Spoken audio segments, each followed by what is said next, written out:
Right to this, a suggestion via a channel member. Let's go and jump to the video immediately, guys. Let's see where this takes us.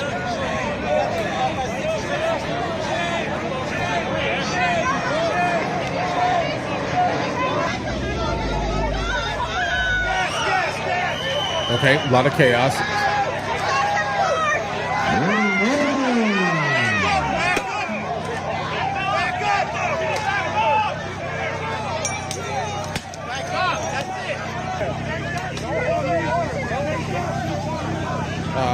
Maybe tear gas, smoke grenade.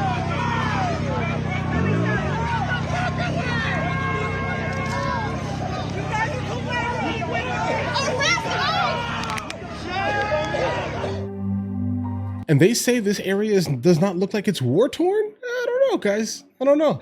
Chicago's chief of police has been exposed for ordering officers to ignore a call for help by Border Patrol agents following a ramming incident. And that's that incident that happened, yesterday, guys?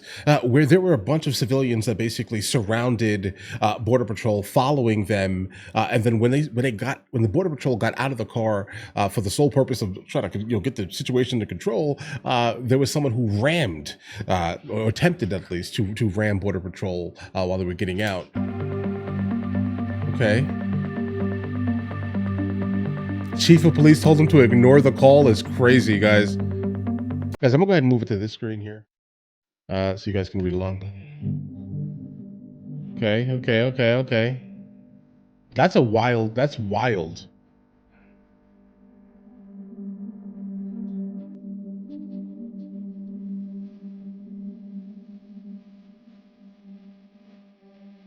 gonna go ahead and mute that for a second. We'll kind of talk through it here.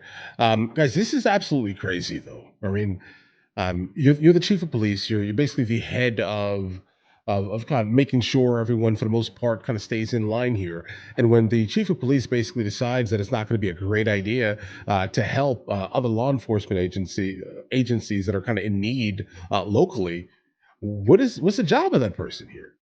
What is the job? What are you doing here, guys? What? Get rid of that man. Always respond. Yeah, okay, bro. What happened though? I guess how about this here, guys? I think they'll always respond if the political ideology is similar to the political ideology of either the mayor or, let's say, the actual chief of police here, guys, right?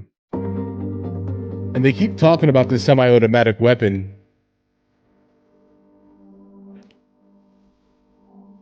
Okay. Oh, we got a name. Oh yeah. Okay.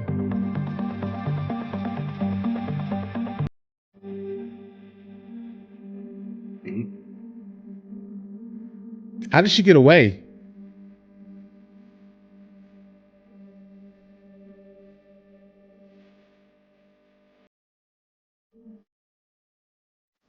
This is the footage of the arrest here.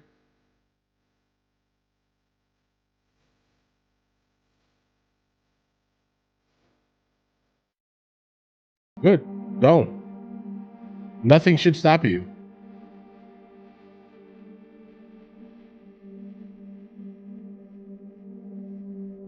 Yeah, but the problem is that that's all they're doing, though, guys.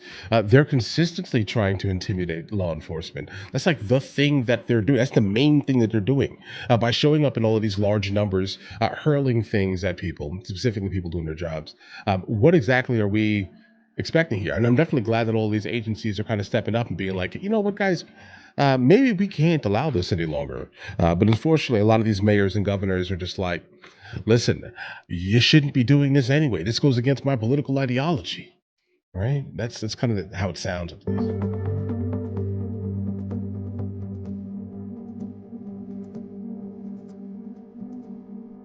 Like selectively policing is crazy. I thought we got past that in America. But I guess it's just Democrats being Democrats, historically.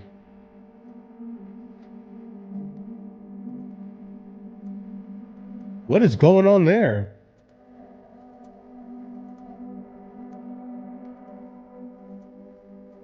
Or this is the actual footage of the incident? It may be. That's nah, bro. Hold on. That's not a regular ramming, guys. That's not a regular. If that's what they call, I mean, yeah, technically ramming, but like, that's not a normal like, hey, I'm gonna ram you with a vehicle type of thing. Oh, okay. This footage is not from it. Okay. This is something different. All right. This is another. Oh, Jesus Christ. Another one.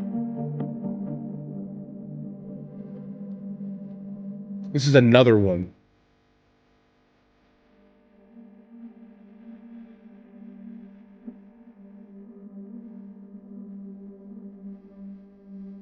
To the US now, when Border Patrol personnel have shot an armed woman after protesters clashed with federal agents in Chicago. A group of people, including the woman, rammed vehicles into cars used by ICE agents. The Homeland Security Secretary, Christy, is calling out Chicago Mayor Brandon Johnson after he called Trump's administration delusional. This is a war zone. His city is a war zone, and he's lying so that criminals can go in there and destroy people's lives. The governor, JB Pritzker, has denied the claims, though. What the government is doing, what Trump is doing, is untethered from the facts. He's saying that, Chicago is a war zone. None of that is true. They are the ones that are making it a war zone. They need to get out of by Chicago. enforcing If they're not the going to law. focus on the worst of the worst, which is what the president said they were going to do, Right. they need to get the heck out. Okay, so how do we define worst of the worst, I guess, in the context of JB Pritzker? It's interesting.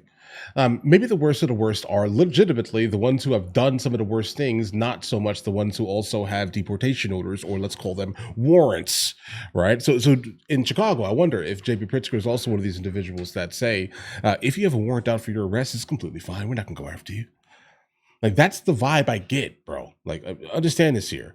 The worst of the worst, sure, we can go get them immediately. But do we disregard the ones who have deportation orders or what, bro? Is there like a caveat? Because I do get that. Democrats seem not to understand what a deportation order means, right? That means that the claim that they use to get into the country and stay in the country and be let go has been deemed as fraudulent. And again, what's the rate that's happening at? 80 to 90%. Okay, so where we, I mean, bro, a deportation order is a deportation order. I guess he's saying we should ignore them. All right. Hopefully that's not how he runs his state, meaning that if anyone has a warrant, they get ignored. Today, chaos broke out near Kedzie and 40th Street in Brighton Park. It's the same area Homeland Security says agents were boxed in by 10 cars this morning. When agents got out, DHS says they saw one of the drivers that cornered them had a gun. They say the agents shot at her in self-defense. Female call station. Did she pull it? In the arm and legs, and the ICE agent shot her. Homeland Security says she is a U.S. citizen who wrote threatening messages on social media toward agents. They say she went to the hospital, was released, and no agents were hurt. The caller was instigating a fight with the agents. Caller told 911 that ICE was shooting live rounds at moving traffic. Once protesters got to the area, Alderwoman Julia Ramirez says she saw another man taken by federal agents at this gas station nearby. Since then, there was one car that was at this gas station with a person, a U.S. citizen, who has now been detained. I've been waiting for this footage to be All morning and into released, the guys. afternoon, there were tense moments between agents and protesters. There was yelling, objects thrown, and officers spraying pepper balls. Groups of federal agents kept arriving on scene. Within 20 minutes when we got to the scene here, we saw about 4 to 5 undercover federal agent SUVs make their way through the crowd here and go underneath the tape. And each time we saw this, we saw protesters fight back. They seemingly are like doing it every 5 minutes to continue the irritation on people. It's almost like they want people to be provoked. At one point, Oh, a yeah? military vehicle pulled up. Do you really think that they care what you think?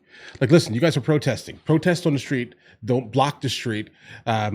Anything more than that, you're now kind of infringing. You get what I'm saying here, guys? I hear what you're saying, but you're standing in the middle of the street. Like you're blocking the movement of traffic. Up near the protesters, and an agent drew his gun from the roof, pointing it at protesters below. It look like they work like in the military now, you know. Let me see what he's pointing. Pointing it. Okay, so these are pepper balls. At protesters below. It look like they work like in the military now, you know. It's like a war zone here. Okay, so either is it a war zone or is it not a war zone? Pick one. Guys, listen, you can't make this up. You can't make this up. I wish we could. Right? I wish this was all like a fever dream that has happened, guys. Right? Truth be told. Listen, I'm glad that we kind of saw the footage, but the fact that someone also at the same time just did the same exact thing again is absolutely frightening. Okay. Like seeing and knowing that another person rammed a vehicle, I want to know how the first one happened, because the second one was absolutely wild. It seems like the left, at least as of right now, absolutely loves the concept of copycatting things. But you know what? Listen. Okay. Listen, JB Pritzker has always been moderately troubling when it came down to this type of thing, because again, just like Brandon Johnson, JB Pritzker also has kind of dreams of kind of being more than what he is at this specific time, right? And so with that being said, what is he doing? He's trying to toe the left Democrat line to basically, you know, curry favor, let's say, with them specifically. I'm not a normal Democrat. I'm a super Democrat. That's kind of the vibe I get from JB Pritzker, guys. And I think Brandon Johnson may be just slightly worse. So luckily he's only a lowly mayor, basically. I think that if he had the ability to be the governor of Illinois, we would have probably most likely a bigger issue than JB Pritzker. I do think Brandon Johnson is worse, truth be told. But either way, listen, guys, if you guys are new here, please like and subscribe. We'll follow the story, obviously. If there's any more of these type of things, we'll check them out. But listen, in the meantime, I'll catch you guys later.